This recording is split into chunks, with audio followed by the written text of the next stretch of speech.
The room was dim, and the house was silent. Faint moonlight seeped through half-closed curtains, casting a pale glow in the room. Emma, alone in her house, sat quietly in her bedroom, flipping through the pages of a book. However, the tranquility of the night was shattered by the abrupt sound of a shattering window. Emma's heart stopped, suspended like a stolen breath. Before stepping out of her bedroom, she listened attentively to the now pervading silence. In the dark corridor outside her room, she sensed murmurs of something unsettling. She hesitated for a moment but gathered her courage and cracked the door open.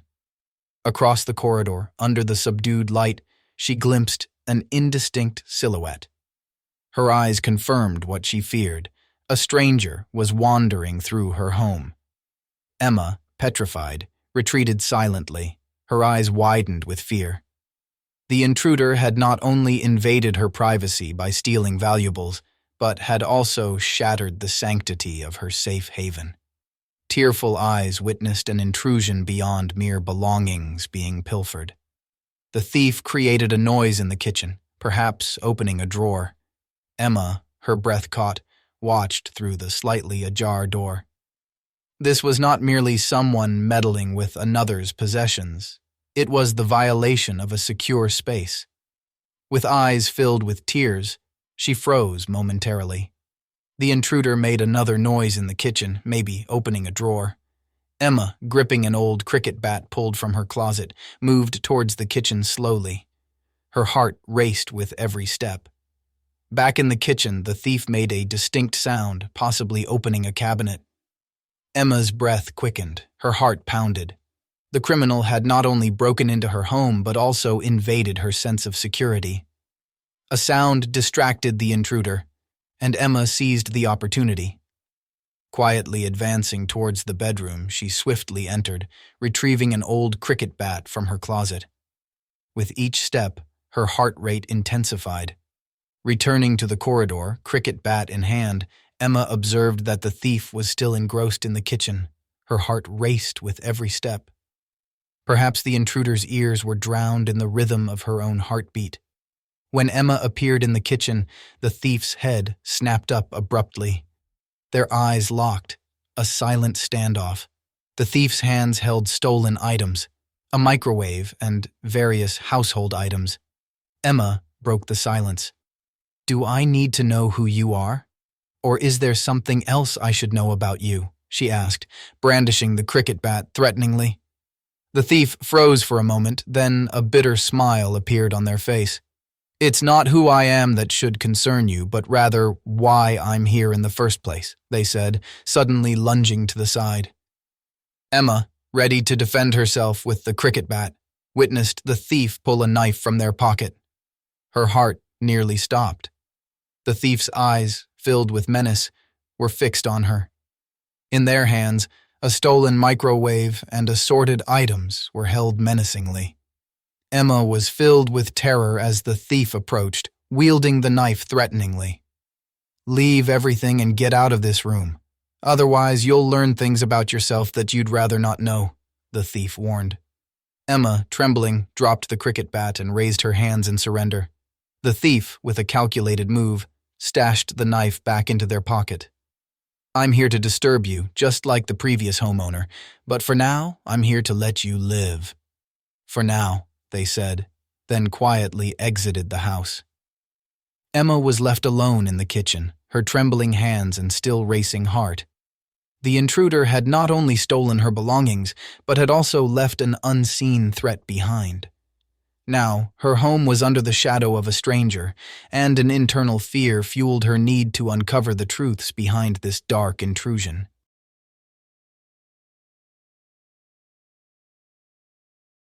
The old Victorian house stood at the end of Weaver Street, its imposing silhouette casting long shadows in the dying light of the day. Elizabeth, a young and adventurous soul, found herself alone inside its ominous walls. The circumstances that led her to this eerie mansion were mysterious in themselves, a tale of curiosity intertwined with the supernatural. Elizabeth had recently inherited the property from a distant relative she had never met. The news arrived with an unmarked letter. its wax seal bearing an intricate insignia that sent shivers down her spine. The letter revealed the existence of the long-lost estate and urged her to visit at once. The estate lawyer explained the urgency in vague terms, hinting at a family secret buried within the mansion's walls. As she entered the grand foyer, the air inside felt thick with history and the weight of forgotten memories. Dust motes danced in the sunlight that struggled to pierce through the heavy curtains. Elizabeth hesitated for a moment, her hand lingering on the doorknob. The colossal front door closed behind her with a resounding thud, leaving her alone in the cavernous entrance hall. The first night in the mansion passed uneventfully, but as the hours ticked by, a subtle unease settled over Elizabeth. The portraits lining the walls seemed to follow her with their eyes, and the creaks and groans of the old house echoed like distant whispers. She dismissed these sensations as the natural quirks of an ancient residence, but deep down, a nagging feeling of being watched lingered. On the second night, as the moon hung high in the sky, Elizabeth discovered a hidden doorway concealed behind an antique wardrobe in her bedroom. The door, covered in intricate carvings, seemed to beckon her into the unknown. Fueled by a mix of trepidation and curiosity, she turned the handle and stepped into a dimly lit corridor that stretched into darkness. The corridor led to a forgotten wing of the mansion, one that had been sealed off for generations. As Elizabeth ventured further, the air grew colder, and the faint glow of a distant room pulsed like a beacon. The door at the end of the corridor stood ajar, revealing a room bathed in an otherworldly light. In the center of the room, an ancient book lay open on a pedestal, its pages adorned with cryptic symbols. Drawn to the book, Elizabeth felt an inexplicable compulsion to read its contents. The words seemed to dance on the page, forming a narrative that transcended time. The story spoke of a curse that bound the souls of the mansion's inhabitants, a curse that demanded a sacrifice to break its chains. As Elizabeth reached the final pages, the room plunged into darkness. The book snapped shut, and a guttural whisper filled the void. "You have awakened us." Panic seized Elizabeth as shadows materialized around her. Ethereal figures, tormented souls of the past, emerged from the darkness, their eyes hollow voids fixated on her. In a desperate attempt to escape, Elizabeth stumbled back into the corridor, the door slamming shut behind her. The mansion seemed to come alive with an otherworldly energy. Whispers reverberated through the walls, and the portrait's eyes glowed with an eerie light. The ancient house, once silent, now pulsed with a malevolent force. With each passing hour, the mansion's grip tightened on Elizabeth's sanity. She became a prisoner of her own inheritance, a pawn in a spectral game that transcended the boundaries of life and death.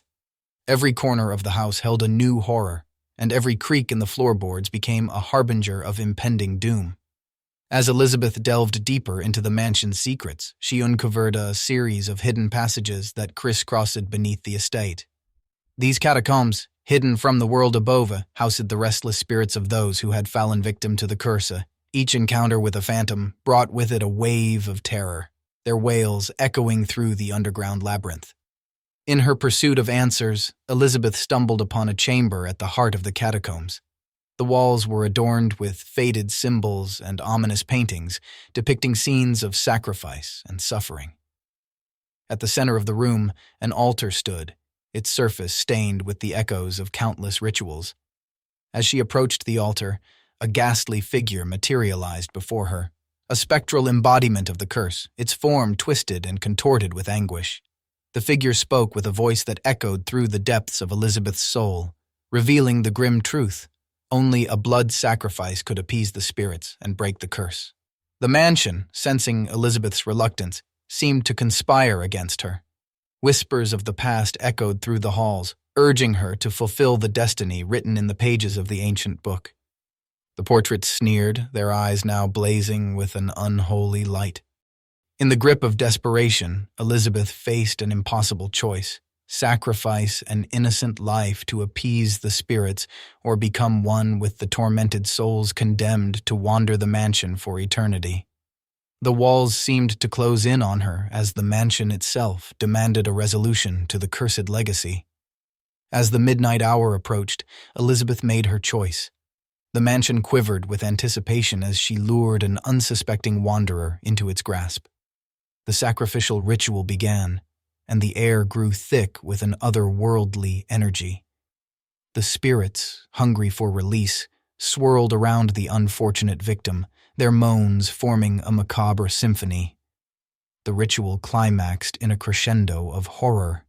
Shadows writhed, and the mansion seemed to pulsate with an ethereal heartbeat.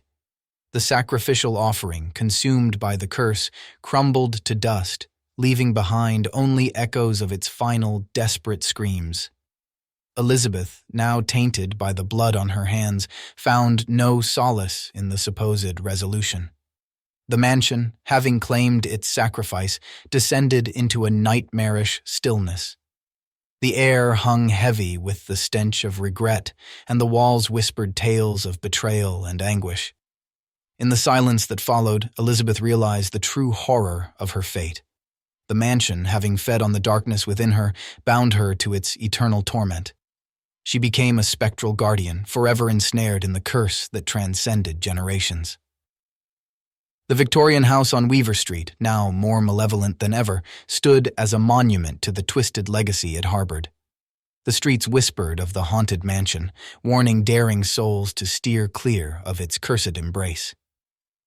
The ghastly tale of Elizabeth and the mansion became a cautionary legend, a chilling reminder that some legacies are best left buried in the shadows. In the deep darkness of the night, the only sound disturbing the silence was the echo of footsteps on the wooden floor of an old house and the eerie tones of a piano filling the air. Robert stood at the door of this decrepit mansion, driven by the revelation of an inheritance. However, ever since he made this decision, a seed of fear had been planted within him. This house might conceal an unknown mystery. As he pushed open the door, the creak of rusty hinges filled all the rooms. Stepping inside, Robert was greeted by a living room adorned with antique furniture and covered in dusty sheets. As he wandered among old photographs and dusty books telling the history of the house, forgotten memories came to life. However, within this nostalgic atmosphere, he began to sense that something was amiss. Suddenly, an antique mirror in the middle of the room caught his attention. As Robert approached, instead of his own reflection, he saw a different face staring back at him. In that moment, a dark shadow engulfed his reflection, and the lights in the room flickered off with a tremor. In the darkness, a voice whispered to him, "Summon her." Robert's heart began to race, but instinctively he followed this call. The ancient mirror, acting as a gateway, opened doors to an unknown realm. A ghostly figure, a shadowy woman, appeared before him. Her eyes were filled with profound sorrow and the pain of years. "You called for me," the woman said, her voice a gentle breeze in his ears. Robert trembled in the shock of encountering this mysterious entity. The woman, who introduced herself as Aylin, told him the tragic tale of her family's past. Once a happy family living in this house, they had been cursed due to Aylin's experiences with summoning spirits. Even after death, Aylin remained trapped in this house, waiting for someone to complete the summoning ritual. As Robert listened to Aylin's story, a determination grew within him. However, he couldn't shake the feeling of not being alone in the house. Strange sounds echoed between the walls in the dark of the night, and the dance of shadows reminded him that this place was a true nightmare. Aylin pleaded for Robert's help, explaining that the ritual would release her spirit and bring peace to her family. Before the ritual could begin, though, Robert was attacked by mysterious entities within the house. Shadows seemed to follow his every step, and strange noises emerged from the walls, closing in on him. As the ritual commenced, the atmosphere within the house thickened. A mist surrounded them, obscuring Aylin's figure. With trembling hands, Robert tried to complete the ritual, but suddenly the lights in the house went out again, and he was pulled into a dark void. In an instant, Robert found himself in a different place. Aylin stood in the middle of the void, turning to him with a smile. However, that smile twisted into a maniacal laughter over time. Robert saw Aylin's true face. The face of a spirit lost in sorrow had transformed into the face of a liberated demon. "I deceived you," Aylin said with a dark grin. "Thank you for setting me free. But now, your soul will be trapped with me forever, just like the other victims in this house." Robert, in fear, tried to retreat, but the void enveloped him like an intoxicating mist.